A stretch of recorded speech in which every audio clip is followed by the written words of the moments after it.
How do influencers actually make money? With the advent of technology, we see countless people aiming to become social media influencers.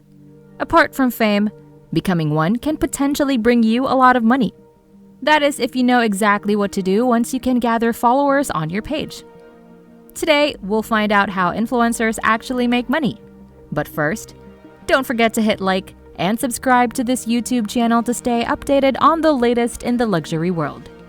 At Luxury Mindset, we bring you all luxurious information ranging from items, cars, houses, places, and even people who bathe in luxury.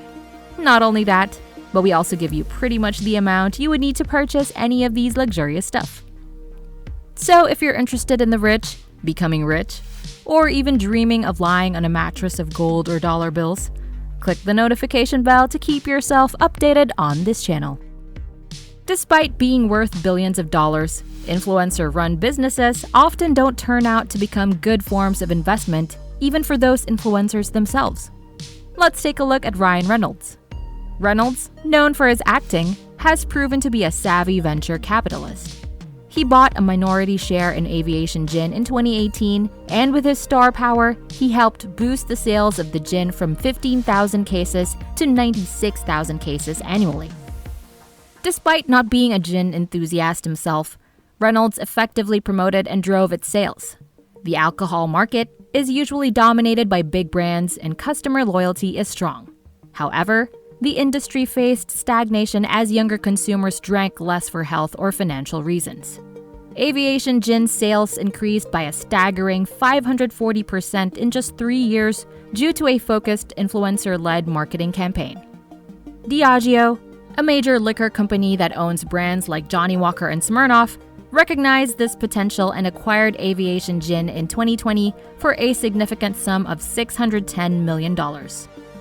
Reynolds' marketing skills likely played a big role in the brand's success. In 2019, Reynolds acquired about 25% ownership in the telecom startup Mint Mobile.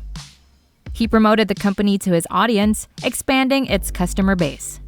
Later, he sold it to T-Mobile for over $1.25 billion.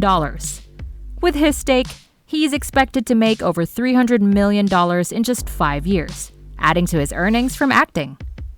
Like other celebrities, such as George Clooney, Dr. Dre, and Jay-Z, who sold their ventures for massive sums, Reynolds leveraged his fame to accumulate over $500 million. Internet influencers have made such business ventures more common as they monetize their audience attention without direct content access costs, unlike traditional celebrities in music, movies, and TV. When celebrities share glamorous posts on social media, there's often a money-making motive behind it. Engaging with a paying audience is more valuable than those who consume content for free. YouTubers can earn through Google AdSense and sponsorships, but the ad rates are low, requiring thousands of views to match one movie ticket sale. YouTube provides more opportunities for monetization compared to Instagram, TikTok, and Facebook, where ad share programs pay just a few cents per 1,000 views. Though not entirely comparable to movies, creating content still requires investment, and independent creators are investing more to stand out in the competitive attention market. Thus, influencers have turned to business ventures to support their endeavors and sustain their creative pursuits. The idea is simple. Influencers use their platforms to promote their products, giving them an edge over businesses that rely on traditional marketing. This strategy works well for consumer-focused products with high margin like liquor, fashion, cosmetics, and fast-moving consumer goods. These industries allocate significant budgets to marketing, evident in Gatorade's $59 million spending on marketing in the US in 2021. Influencers like Logan Paul and KSI gain market recognition without heavy investments in traditional advertising, making their businesses more profitable and valuable. However, business-to-business products, and those not heavily reliant on extensive advertising, don't benefit as much from being run by influencers, as their strength lies in free advertising. A lack of variety in influencer businesses is one of 4 problems in this space. Understanding how money works and why investing in influencer businesses might not be wise despite their billion-dollar valuations is crucial. When a company's foundation is built around one individual, it becomes a risky investment. If the influencer were to step back from the business, the brand loses its free advertising and competitive edge, creating a single point of failure. Reynolds sold his stake in Aviation Gin to Diageo with an agreement of a 10-year earn-out period during which he remains the brand spokesperson. This ensures the brand's performance continues.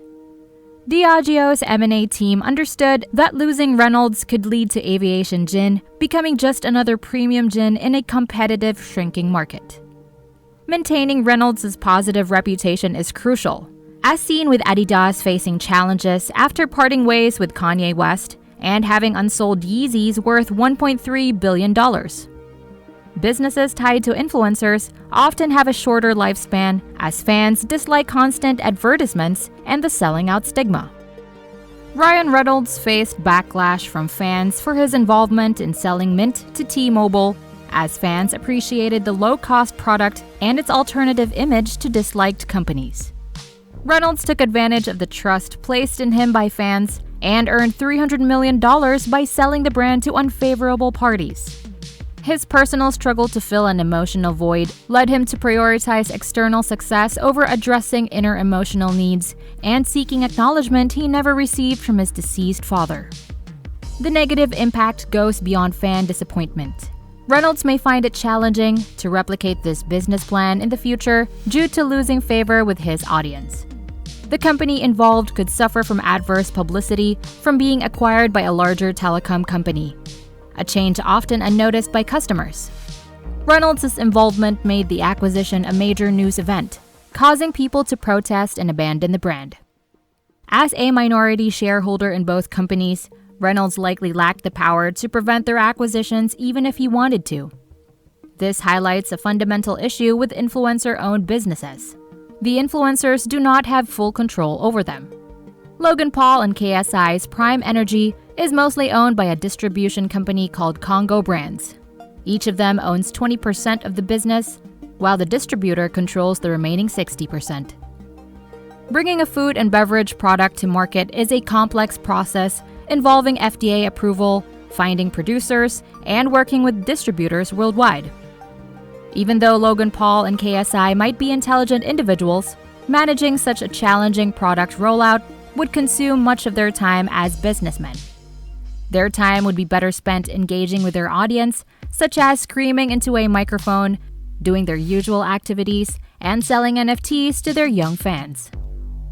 By partnering with a company experienced in handling such operations and making an upfront investment, it was a beneficial arrangement for the duo. Many other influencer businesses also rely on experienced distributors to handle their products efficiently. In 2010, the Kardashian sisters introduced the Kardashian Card, a prepaid debit card. It faced criticism due to various fees, such as a $99.95 account opening fee, a $7.95 monthly fee, and a $6 closing fee if not used. They were also charged $2 for online bill payments. The sisters received backlash, although they didn't design the fee structure themselves. Influencer businesses encounter issues like market oversaturation, especially with the rise of new social media platforms. Many influencers struggle to effectively make money from their fame and end up competing with each other, possibly pushing customers towards traditional brand name products. Some consumers prefer non-influencer products, believing them to be of higher quality. Moreover, influencer products often fail to match established competitors in terms of quality and popularity. Many influencer businesses and their products can't keep up with time-tested alternatives. The likelihood of a celebrity-founded product outperforming existing products is low, as most businesses are not founded by celebrities. However, influencer products can still thrive with effective marketing, even if they are overpriced. Beats by Dre is a prime example. Founded by a renowned music producer, it became popular due to its recognizable design and appeal to music enthusiasts seeking quality headphones. Despite being 50% more expensive than competitors like Bose, Sennheiser, and Sony, Beats outsold them significantly. However, the product suffered from poor build quality and bass-emphasized sound profiles, which misled buyers into thinking they were premium. After Apple's acquisition of Beats in 2014 for $3 billion, the heavy marketing backfired. Image-conscious music lovers no longer preferred wearing them, aware of their inferiority in targeting impressionable consumers. Consequently, Beats' sales declined, while brands like Bose and Sennheiser gained popularity among knowledgeable music enthusiasts. Apple's self-branded headphones now dominate the market for those seeking reliable options. So, do you think influencers should go into business? If so, any tips on becoming a successful business owner and an influencer at once? We'd love to hear them in the comments. And if you enjoyed this video, please click the notification bell to stay updated with the latest in the luxury world. Only here at Luxury Mindset.